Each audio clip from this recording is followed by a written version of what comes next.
welcome to another episode of we call ourselves questionable personality. Yes, I guess I qualify. We couldn't come up with a name, so we're like, oh, we ask questions. Guess with personalities. We thought it was a funny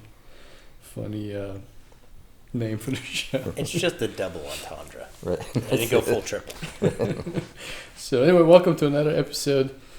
And we are here with Ricky from Luna Parc, and in this amazing house that took 30 years. 30 years nonstop. Yeah, literally nonstop. Every day of 30 years. If I'm home, there is some project going on the house.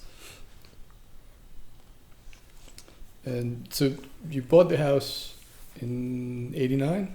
Yep. So I was living in the southern part of Sussex County, and which was back then in the late 80s was still very rural. But I was looking to put down roots, and in order to find something that I could afford, I had to go further from like Newton Center. So coming up here, 30 years ago, this was really remote. This was really, there was no development. There were no street lights. There was no light pollution. It was pitch black, and I loved it. As it is, driving up the road, I noticed there's like single lane bridge, not like back and forth, but single just across. Yeah. Yeah. Unfortunately, over the years, the traffic has increased, but the roads can't really maintain the volume of cars that are actually coming through through the neighborhood lately. But I'm tucked back on this dirt road, so it's still, relatively primitive in some respect as far as the neighborhood and the neighbors also. So, where's how far is you close? There's a neighbor right down, right? Across the street. Yeah. Oh, this was Yeah. Okay. So we're here at night. So but it's still. There's no real visible neighbors. I can't see any house from here most of the year. In the summertime, you can't see any houses at all. There's like a little glimpse. And the woman across the street, she's 94, lives alone, retired actress. So she's a great person in the neighborhood. I own the house next door also through our the nonprofit, the Luna Parc Atelier Foundation. So that's where we house our visiting artists and interns. So I took care of that also by acquiring that house.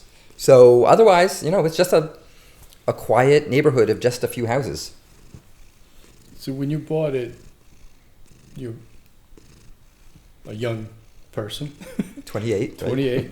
And you're not young now, but younger. Right. And what gave you an idea to even start a project of this magnitude? Well, it's funny because that is the most frequently asked questions. People want to know, like, what was the spark and what was the inspiration? And basically, basic shelter. I needed a place to live, and I did want a fixer-upper. I wanted like the handyman special, as they called it, and I didn't want to have to take apart someone's bad renovations. I wanted something like basically a blank palette.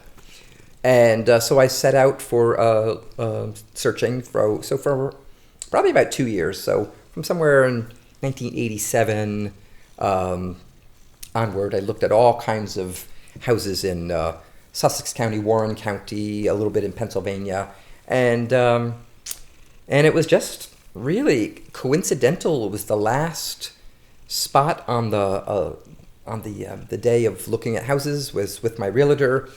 And we parked on the road. We walked across this little bridge. First of all, having a bridge, I thought, well, that's a plus in itself. So we walked across the bridge, and I walked up the driveway, and there sat this dilapidated hunting cabin. And I said to my realtor, "This is it." And she said, "It is?" And in that instant, I knew that this would be the place I would spend the rest of my life. And so that, if there was any kind of cosmic connection, that's what it was. But the house didn't really look like anything particular. But I had an immediate vision and an immediate kind of connection with the house and the property. It was a beautiful piece of property also. So if so anything, I was that spark, that big bang was that kind of knowing that I would be here for the rest of my life. And everything I did here would then be a legacy. Did you see the picture? He Oh, showed the me the house? picture of the original house. Yeah, I saw it, and we're gonna show it later. Yeah. Or maybe I'll put it over And to- when you're talking. And to most people, they'd be like, "This is where I'm going to spend the rest of my life." It would be very depressing. But it doesn't look anything like what No. it is today. But I was elated. I mean, really, Yeah. I was so excited, and my parents and everyone loved it. They thought it was a great project, and everyone had confidence in me. And Yeah. I come from a long line of Italian carpenters Oh, okay. for many generations. So I had this, part of this lineage, and everyone knows how to do something. Everyone can build. Everyone can do masonry. I was confident I could do the electricity. So I was pretty confident with the minimal skills that I had. And as years went on, my skills got finer honed, and then there was a point where I knew that I could take on bigger projects. And then and that's where kind of the inspiration for expanding the house. So it was originally 600 square feet, and I haven't measured it since I finished this construction. I'm kind of afraid to, but it's definitely over 4,000 easily. Wow. And it's all filled, as you can see. Yeah. I mean, there's no spot where there's not a niche or some little display of some sort. So Before Alex showed up, when we were talking, I just couldn't believe not only the amount of stuff, but variety, and it makes sense. Like, it works. Yeah. well, it's all my vision. It's all it's like kind of this unified vision. I mean, I couldn't really explain what the vision is, but it's all objects that I've collected, things that are attractive to me from foreign countries. I love traveling in exotic third world countries and sending things home.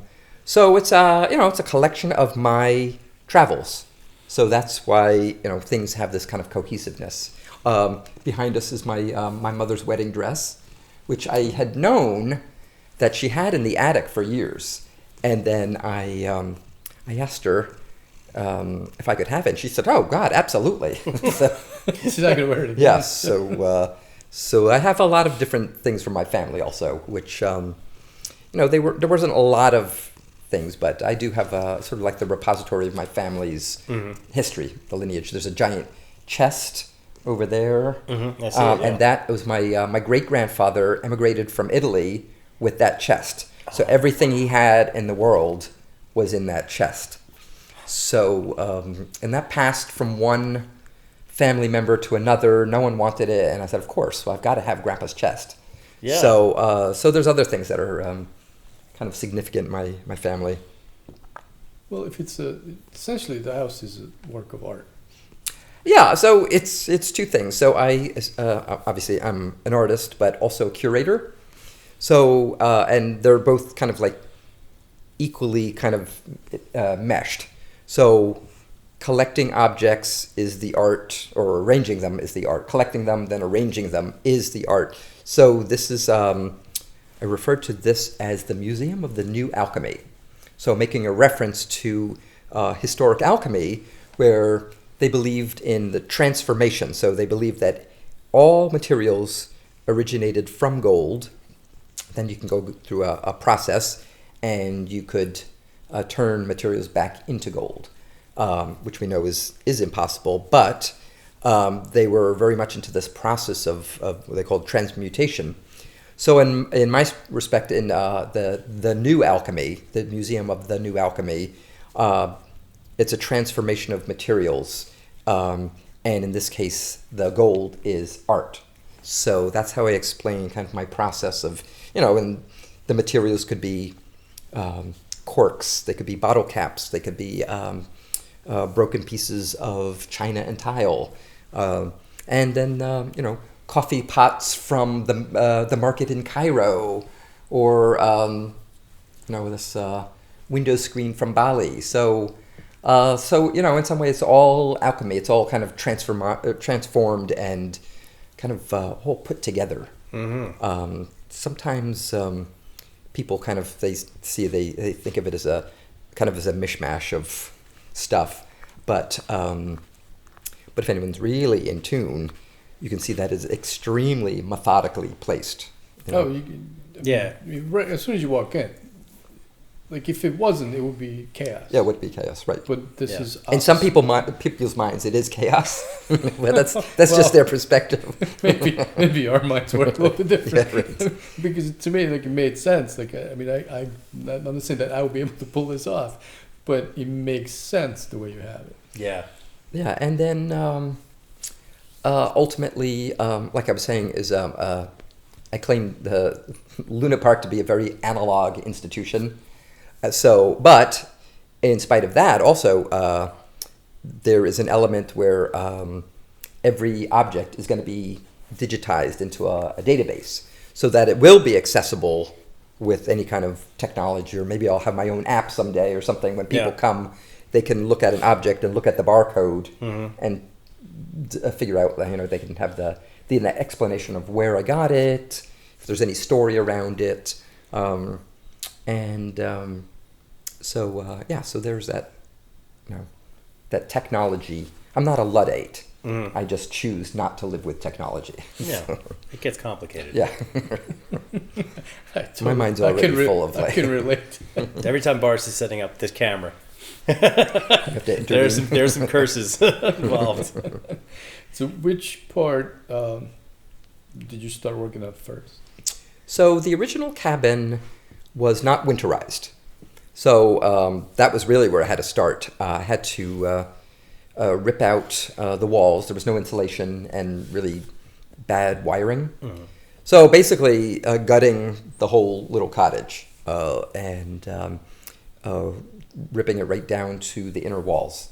Then insulating, rewiring, and I kind of got it winterized just before the winter of that first year.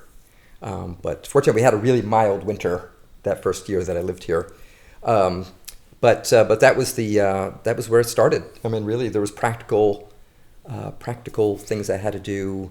The first week, I actually painted the facade of the house primary colors. So it was orange, kind of purple, and yellow. So it was sort of primary, and then. People in the neighborhood, kind of saw through the trees and kind of saw that something's going on in there. So the curiosity still hasn't lessened. No, still. Speaking of neighbors, besides, I would assume the actress would probably be into it. Yeah, no, I have wonderful neighbors. There was some crabby neighbors at one time, but and I've been here 30 years, so I've been here longer than most anyone in my neighborhood. We have one neighbor that moved in like maybe 2 years before me, but so far I'm actually one of the longtime residents of this neighborhood. I've seen all these kids grow up, leave. Some of them actually bought their family's house and they have kids. So it's such an institution at this point, and people use it as a landmark that if they are kind of looking in somewhat disapprovingly, I really, it's not that I don't care, but that's their problem, not mine. Yeah, and you're far enough back from. Yeah, exactly. And you can't see the house, like I said, from the road most of the year. Nobody's going to be driving by and get distracted and crash into a tree. But although I almost did driving up. Good thing you didn't hit a bear or a deer or something. Yeah. But it's also deer mating season, so they're the rutting season, crazy. Right. So a few times it was kind of, but it's also hard to see at night without lights. So you gotta be careful. Do you know how old the cabin was when you got it? So as much as I could figure out, there were a few cabins built in the neighborhood in the 30s. So probably like mid 30s or so. And then in the 50s, there was like a two rooms added onto that original little single room cabin. And so roughly the mid 30s, there was a house next door that was also built in the 30s originally. So they were all built around the same time, and they were just literally hunting lodges. Yeah. And all of them have since been made into normal houses. Yeah. So after you winterized the first area, did you already start working on it as a art project, or was it just a little? Yeah, well, I had discovered mosaic at a very young age. Oh, okay. So that first summer that I lived here, I mosaicked the front steps, and that was a big deal to have those big steps. And fortunately, my skills got finer honed, and now there's literally hundreds of square feet of mosaics on the house. Mm-hmm. But yeah, so pretty much early on, I started making my mark on the house. So that makes sense. And then obviously going from 800 to 4,000 square feet. That's a huge expansion. Yeah, and the original bathroom, there was like ugly third world plumbing. Mm-hmm. So it was this really terrible bathroom in the house. But there was an outhouse, which I used for years. So when I finally had enough money saved, I decided that the first addition to the house was going to be like the most amazing bathroom. So it was kind of funny that this little cabin then had this huge bathroom, and that's all mosaic from floor to ceiling, and it was the largest room in the house at that time. And it was kind of funny, this little very quaint little cottage, and then you go into this grand bathroom. That's funny, yeah, because I did use the bathroom, and then when I went back into the original cabin, I was like, yeah, that's sucking my head, yeah. But so maybe what we should do is start walking around. Yeah, we might as well. Because it's really hard to describe what's around us. It's amazing, but it's beyond description. So I think what we can try, we're going to stop for a second, and I'm going to try walking with our Mevo camera, and we'll see how it should be. Yeah. Okay. Yeah. So this was the original cabin when you bought it. Yeah, so that was, might have even been like the day or so before the closing.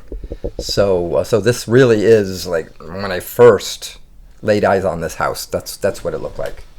And we're standing in the rightmost part of that photograph, I guess, right now. Correct, yes. Okay. Yep. Mm-hmm. Yep. So this is actually the first room that I started tearing apart. Even the first night of my closing, I stayed here and I started ripping out all the paneling, and everything in the house just went into a big pile outside. So literally, excuse me, literally from day one, the project started, and it has not stopped, like, at all. Well, it's a never-ending Slow, project. sometimes I've slowed down a little, but really it hasn't stopped. So this is also a very central house. I have a lot of art friends and odd personalities that come through. So there's a constant kind of parade of people coming and going. So I designed the kitchen to really be functional. So functional and entertaining, and so it functions really well as a proper kitchen. And you have a wood burning stove, or is that Yes, coal? yep. Yeah, That takes the edge out of the. Yeah. Do you have any other heating? Or There is a baseboard heat, Okay. hot water baseboard heat, but this part of the house is still never really warm, but I've gotten used to it. But in the new part of the house, it's all radiant heat, so it's really quite nice. So the original house was this room. This room, and then these This few next. little rooms right here. This used to be my a bedroom. My bedroom. Now it's a guest room. And then this was another bedroom at one time. I think I pulled out 12 mattresses out of this house, and it was just like a big flop house for the family, for the summers. Mm-hmm. So there was like literally like 3 bedrooms in this little house. So this is actually I call it the Hall of Hats. So these are all collected from all over the world, mostly in Asia. but I would always seek out a hat when I'm in a foreign country to see, what kind of a culture it is, and it tells a lot about the culture. Is the hats that they would wear. I mean, traditionally, not so much these days, but certainly traditionally. I'm very jealous of your hat collection. Yeah, these are all from Asia, all different countries from Asia, from Tibet and Thailand and Cambodia, Vietnam, Laos. And you have my old Boy Scout uniform. Ah, great. I was a Cub Scout, but that was not mine. I wish I had mine still, but that's long ago. So besides these two rooms, it was the bathroom? Or did you add the bathroom? I added the bathroom, yeah. So this is a room, I call this the Zen room. And it's just basically the giant, the pillow room. And kind of the bohemian hangout room. What does the window look out onto? Just my front lawn, and the other house, the foundation house, is kind of this way back through the woods. Right. So pretty much just trees. Hard to tell from lawn. here, Right. and then at night, unfortunately. But yeah. And the brand new television. Which for some reason only plays I Love Lucy. Which makes perfect sense. So should we check out the amazing bathroom? Yep. Oh yeah. So I went from kind of third world plumbing and an outhouse to the most amazing bathroom. Oh, but you know what? Let's do the doors. What's that? Close I the should close it. door. Okay. Oh yeah. You want to be inside? You inside? I should be inside. Okay. Doesn't matter. So I went from. Oh, we should just open it because we have the microphones. Oh, okay. I just want to show the doors. Okay. So we can go in and put the doors. So I went from third world plumbing and an outhouse to the most grand bathroom that I could possibly imagine. And this was a 5-year project, so 94 to 99, endless tiling, and it's hard to see now, but the stained glass windows are 4 stages of life. So there's another kind of reference to Oh yeah. Okay. fertilization and growth and death. And how long did it take you to complete the bathroom? This was a 5-year project. I do love the variety on the ceiling. Yes. So this bathroom was also a monument to the body and its functions. So urine, defecation, whatever, bathing, showering, scrubbing, yes, urinal. I love the in-ground urinals. Yeah, that's old school. They're much nicer for any height person. Right. That is true. So from 1994 then to 1999, and then I had maybe about 4 or 5 years of no construction, and then all of a sudden I got this big idea that I was going to put on the big addition onto the house. I said it's my final addition to the house, and that is what I refer to as the museum wing.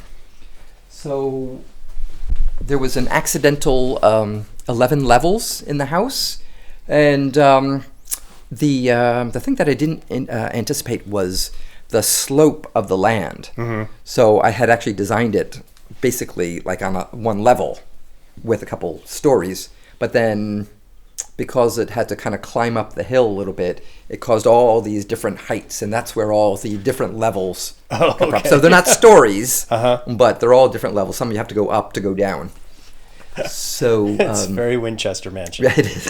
I've been compared to Sarah. Yeah. A little more playful. Right. Just a tiny bit. Now this is my biblioteca. Turn on some more lights. This for me is like, this is like the hub of the house. This is my comfort room, kind of my meditation room. It's always a little dark in here, and even in the middle of the day, it's dark. It's on the north side of the house, so it's always very calm and comforting in here, even though it's literally like filled with objects. And you have a typewriter. Yes, which I use every now and then. Now, do they still make the tape? No, they're hard to. Well, actually, there are places that make it. Yeah, it's hard to find, but a lot of them get just reconditioned. Yeah, because it'd be hard to use it. Right, exactly. Without the tape. This is an interesting. Well, everything is interesting, but what an interesting kind of helmet-looking light fixture. Yeah. Oh, something probably from the mid '60s, perhaps early to mid '60s, probably. Really cool.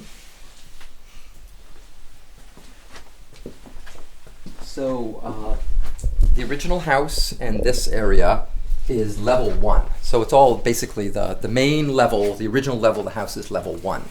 So here we go down to level 2. So in this respect, we go down to level 2.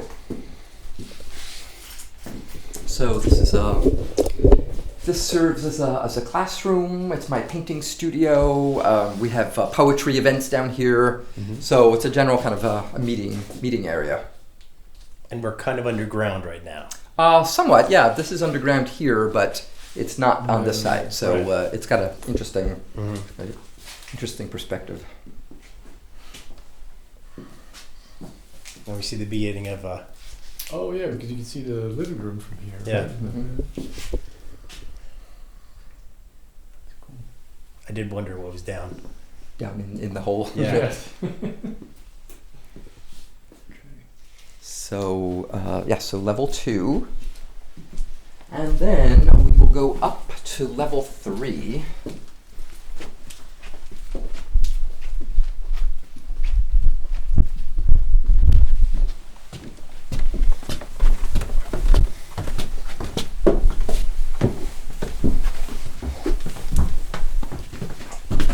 I can see the. I love the inlay on the stairs. Yeah, well, eventually this whole room is all going to be inlaid, like a wood mosaic.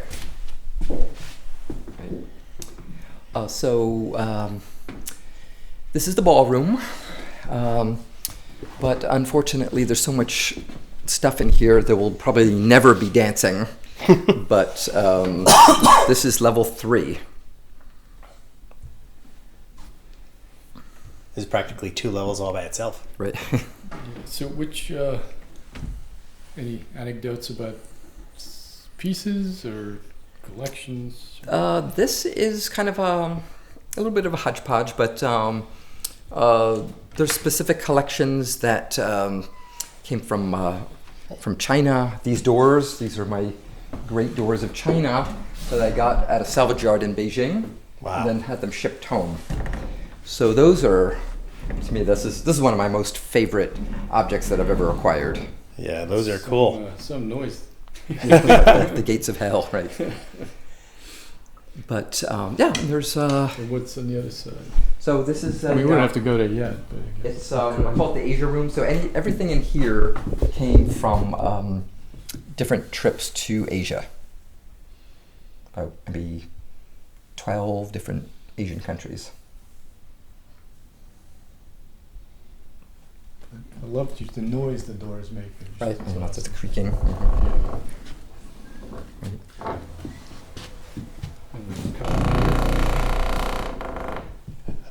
So this is significant too, because a friend of mine was chief of police in New York City in I always forget what years, 1978 to 1983, and this is his uniform.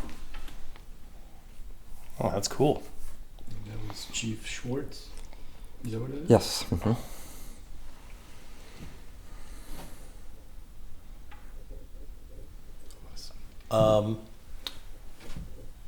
The art, some of the paintings look similar stylistic. Yes, so all the portraits are my work, and those are all people that have sat for me also. I only paint from live models. And then all the other paintings, the more abstract ones, are ones that I've collected over the years. Mm-hmm. So let's see. So here we are. So from level 3, we will go up to level 4. And this is the Nature Lab. Oh boy. So being that I was going to be a scientist at one time, this room is kind of, for me, it's the collections. Actually, there's some collections, my boyhood insect collections, and some oddities like my friend's fallopian tubes that she sent me, and there's a whole story in itself. I didn't think OSHA let you keep those. Yeah, it was. She had to sign like a manifesto to get it, but she was determined. So I like candy. Candy, right? That was a piece by these guys in Houston called the Art Guys. Which game is it? The Candy. The cheetah. Oh, cheetah. Oh, let me Oh, just turn that off. so Did you get this? I know that's quite a piece. Yeah. It's a really cool lighted fixture. Oh, and that one goes down to Yeah, the it next goes level down as to well, the level. and it's got more bones down there. So, and then we have a That's a lot of work. You Oh, got to yeah. find all the right vertebrae. yeah. and Yeah, ribs. most of these were Sussex County animals. Sussex County cows, deer, and fox. So did you buy these I'm sure. Are you into taxidermy already? No, I have never. I have done taxidermy when I was young, but these are all acquisitions from people's collections and Nests. nests. Many are from the property, and then some I've acquired. And you told me about the wheels before we started filming this. So these are from a foundry in near Bethlehem, Pennsylvania, and these would have been the forms for wheels that would have been cast in steel. So these would not have been working wheels in themselves, but the form, the models for wheels. Okay. Besides fallopian tubes, anything else that's Oh, quite personal interesting? yes. Well, let's see. I have my the testicles of my my 2 cats. Oh, you haven't met yet. We met Smudge and Lily. Bisky, right? But and let's see. Here's a penis bone collection. This is called. These are called baculum. And how do you go about getting one? They're they're harvested from certain animals. Not all mammals have them, but many canines do have them, and bear, raccoons have them, and those large ones are walrus. Okay, I was gonna say that's no cat or a raccoon. But yeah, so everything was acquired from various, And the wax cylinder player. right? Part of my analog collection. Is Mr. Edison looking for that? So you got a jackalope. Yes, I have this friend who makes these Wow, yeah. amazing jackalopes. Easter jackalope. That's the only piece that my wife would tolerate in here. I'm gonna have to convince her that all of these animals died of natural causes. And you have a white squirrel.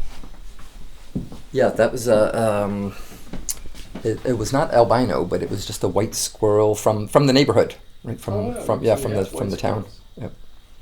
They are very rare. Yeah, I was gonna say. I mean, I've seen the black and the. Yeah, and I have a black gray one, ones, but a black one behind you you don't get also. to Yeah. see the white. Oh, there, but that one. Oh, okay. He's got some pieces of fur missing. That's an interesting one. You have a lot of fish and a bear and a goat. And a wasp's nest. What? So Nature Lab at level 4. Level 4 is a dead end.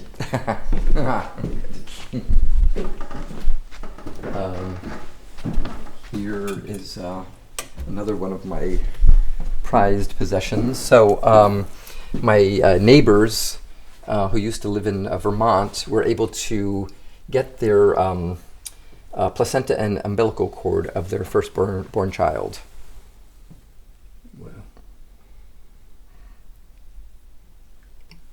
Hey, that's more and more popular nowadays. Yeah, well, it's still in New Jersey. You can't. So this is the placenta and umbilical cord of my friends who used to live next door, and they had gotten this when they lived in Vermont. Of course, in Vermont, everyone gets their placenta, but the sister of the family tried to get her 2 children's placenta, and they wouldn't release them from the hospital. So this one is. It's something special. It's special. It's one of the highlights of the collection. Yeah, fallopian tubes and a placenta. That's not a jar you want to drop. Exactly. That's why it's behind the glass. Now, do you do metal work as well? Yeah, so that's how I make a living is metalwork, jewelry and sculpture, and that's what supports the whole project is my artwork. So I'm glad we got to that because I was going to ask that before, and then we got in the tour. And how to maintain this folly? Yeah, I saw the doors and see this. I'm like, well, you must be doing a lot of metal. Yeah, work. so really, it's strictly sales of my work. Jewelry is the main business, and ceramic work and painting. So all kind of combined. It's that's what supports this whole house. There's no other source. So so it's complicated because when I'm not working on the house, I have to be making work to sell for money to support the project. So it all kind of feeds off each other, and it's a great flow of work in and out. And do you have? We're still in the middle of the tour, right? There's more. Yeah. So I'm yeah, sure we're we'll only see on level 4, 3. Because I'm like, well, I'm sure we'll see some jewelry at some point. So he had to settle all that. So let's see if I can get some more light in here. Oh wow! So this is level 5, the music room. You can look out there too and see the. The artichoke. Mm-hmm. Oh wow! Holy cow! That's a good view. And that's outside. Yeah, that's actually the main entrance to the house. Yeah, because your door is below that, right? Correct. Yeah. So that was actually one of the most complicated, difficult projects in this whole wing of this house. Was that portico? Yeah, I'll bet. So here we are in level 5, which is the music room, and I'm personally not a musician, but I have lots of musician acquaintances. So at any given time, there could be impromptu music going on. I like the baby arm and leg lampshade. That's cool. That's what it's called, an arm and a leg. Can you see that? An arm and a leg, yeah. An arm and a leg.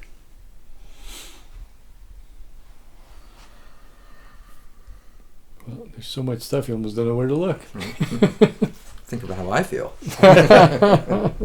I'm always overwhelmed. Okay, so from level 5, then we will make our way up to level 6.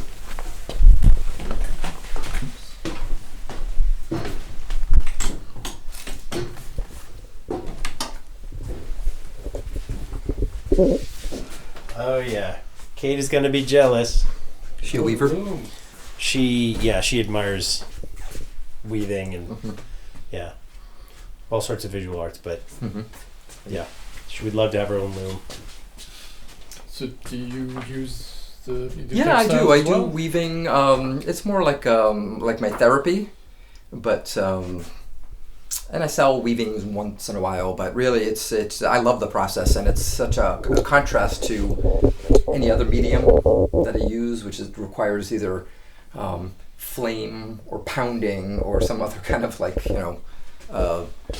electricity or something to create it. So, but this is very nice. It's very sort of like the feminine side. So you can just kind of noodle with it and I don't do anything specific with it. So this is a scarf that I was making, but that'll get done eventually. No rush. And this is a sewing machine. Does That it is work? my grandmother's sewing machine. Yep, that she gave to me years and years ago. I'm assuming since it's set up, it works. Oh, it's great. Yeah, this is an amazing machine. Yeah, that will probably outlast all of us. Right. Yeah. Now, is that a balcony? Yes, so that's one of the balconies that looks over the front property.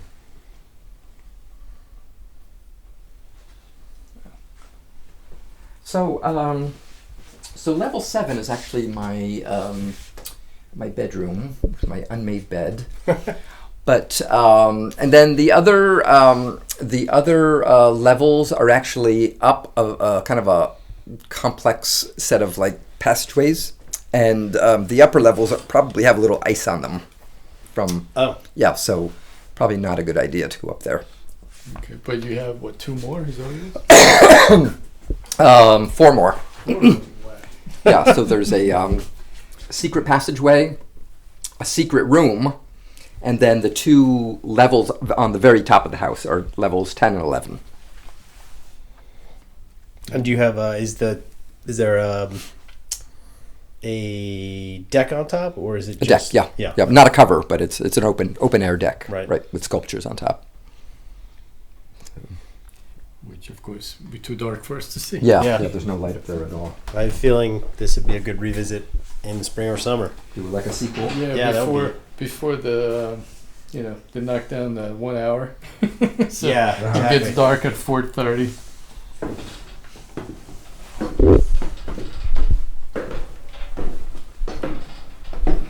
So those are the levels, the mysterious levels of the house. Of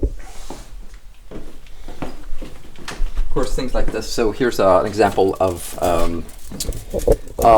projects that will evolve into something someday. So these are those bread tab closures. Yeah. That's right, yes. So I've been collecting these for years, and people bring them, and eventually I'm going to do some kind of a mosaic with them. But I mean, for now, that's the project. So so I just keep collecting them, just throwing them in the bins. Oh, and these are the Chinese foot binding shoes? Yes, so those are called the lotus shoes that I've collected Wow, on how small they are. 3 different trips to China. Wow. I don't know who came up with that idea, but it must be a It was like painful 1,000 years. existence. Yeah. Yeah, I know. That's just. I'm glad you've locked them up so they can't hurt any more people, Right. Right. because that is ridiculous. Hmm. I mean, I've seen photos of like people's Yeah. women's feet when There's still women, I mean, very old women who have their feet bound. You can't unbind them. No, And there's yeah. still very old women who still have their feet bound. I mean, this is so small. It's absurd.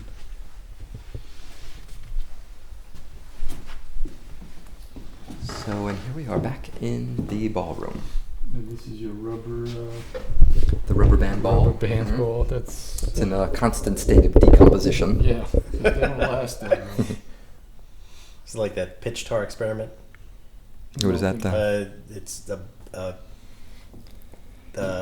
a funnel of pitch that basically tar that is in the same place. I forget where it's held, but they wait for it to drop, and every like 50 years, a blop.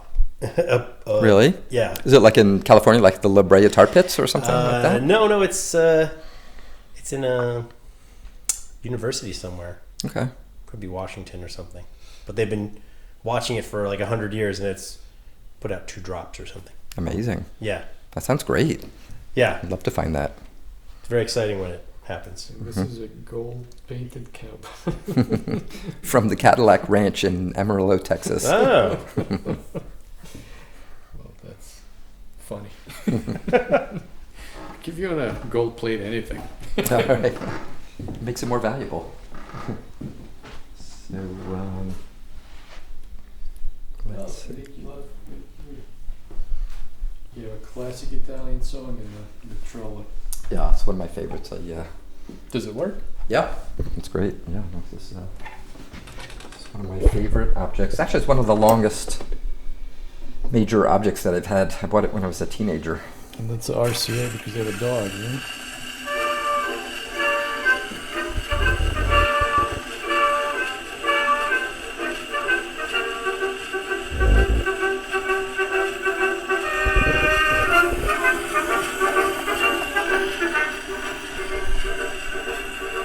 Everyone.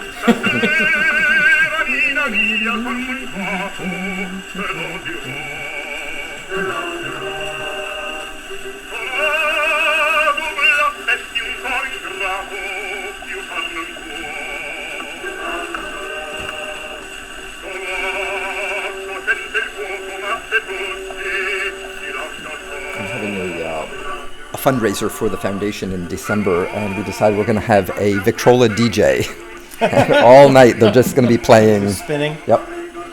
Not scratching, though, I imagine.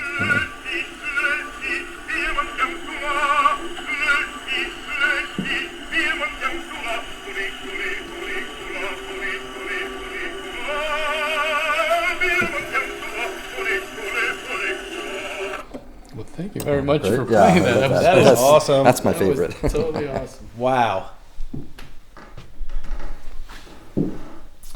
So, any other Well, questions? this was the dress that you mentioned earlier. It was your mom. Oh yes, my mother's wedding dress, right? So, and many of the mannequins are actually wearing significant, not all of them, but significant costumes or outfits, and things I've collected from foreign countries. But the downstairs there was the my friend's Eagle Scout uniform and my friend's dress, Marines uniform, my friend's dress Navy uniform. So yeah, so I'm proud to have the collection of people's Yeah. worn out uniform from their career. And whose uniform was that? This one, yes, actually I don't know whose that is, but that is my friend Mary Jane's baton. She donated her baton for the collection. Very nice. So, did we miss anything that's of significance? I mean, there's to you? thousands of objects in the house. I mean, literally Yeah. But tens of anything thousands. that No, so I think we sticks hit out? some most of the main ones for sure. But yeah, I mean, literally we could spend hours going through like different collections and some of the stories about where they came from. And that's one thing I have to do is start cataloging them while I'm still remembering what things are and where I got them. You need your own podcast. Yeah, like I Yeah. said, I would love to have I'd love my own app. Do it just weekly because you don't have to go anywhere. You just You can do it Get about yourself- every object. In the house. get yourself a camera and take out an object or like a collection and be like, this is up. discuss the Yeah, Mhm. that would be awesome. Do you want I to? Do think- you have any jewelry that you make handy that we can? Not handy. It's all up in the workshop. I'm trying to think if there's anything. I don't think there's anything in the house. It's all in my workshop studio. This is my ceramic work, though. So these are some pieces that. I was looking at the yeah, beetle. So these are all pieces that I make. So these are all my sculptures. So, but So you use this is wire and as well as ceramic, or is it also? yeah. So it's a little mixed media. The legs are bronze. On that one. Do you use a wheel or just? I do. free? Yeah, some of them are done on the wheel. Some are just hand built. Like this beetle Yeah, I love was that. hand built. That's Yeah. Yeah. Cool. That's a nice beetle. And these snails are kind of somewhat of a trademark also. So they're all over the house. And these things I make for people who come to my my open studio days. So you teach classes, and what else? I do. I teach a lot of young people. The mission of the foundation, the nonprofit, is art education. So we foster young people's creativity. We sponsor interns. So we actually host them, and they actually live here for a period of time, 2 weeks, 6 weeks. We have visiting artists coming through to they can either do their own work or do a piece that stays on the property somewhere. And we have lots of school groups. There's probably just this year we probably had 300 school kids, different ages, mostly high school. But so that's all the kind of the mission is teaching, and we try to revive the hand skills that appear to be being lost in the digital age. So we're trying to teach and reteach young artists that physically work with their hands. So that's kind of our mission with the foundation. And so we do a lot of outreach. We have all kinds of students coming for either just a tour, or sometimes we do workshops, like a day-long workshop. So that's the other kind of extension of Luna Parc is the foundation. So ultimately, the function of the foundation is to then inherit the entire property when I check out and maintain it as a learning institution and museum. So ultimately, that's the goal of the foundation. Yeah, we're certainly creating a legacy. I mean, Yeah. I don't want to see it ever go into disrepair, which is why I decided that it was really paramount to establish the foundation while I'm still relatively young, and that I could be guiding it and guiding the vision for the future. So and I plan to 106 is my goal. So that's like 48 years left. Yeah. Well, So You could double the size of this place in 48 years. I know. I can't imagine what it's going to look like in 48 years. If we have a planet in 48 years. But Can't have everything. exactly. Start building your dome now. Exactly. I've always wanted a dome over the whole house. Yeah, we didn't even look at the subterranean levels. The shelters. But okay, should we say anything else in closing, or is this? So, did we cover most? Oh, when do you have? I was just going to say that. Yeah, Yeah. your days. So, Luna Parc has limited access. It's open twice a year to the public. There's generally 3 days in June and 3 days in October.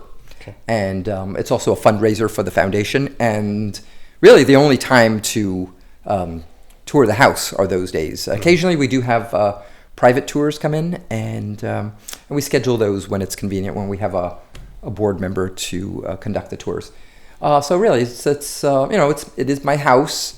So I open it those few days, but people are always wanting to come by. But I had to really limit it to those few days, or it would be a barrage of people coming in. They can check my website. And for a note, so Luna Parc is spelled Lunaparc, not to be confused with Luna Park, which was one of the original amusement parks of Coney Island. Right. So my Luna Parc, my namesake, was from Rome, Italy, where I was living when I was in college. And it was a little amusement park that it was kind of sentimental. I would go there with my friends.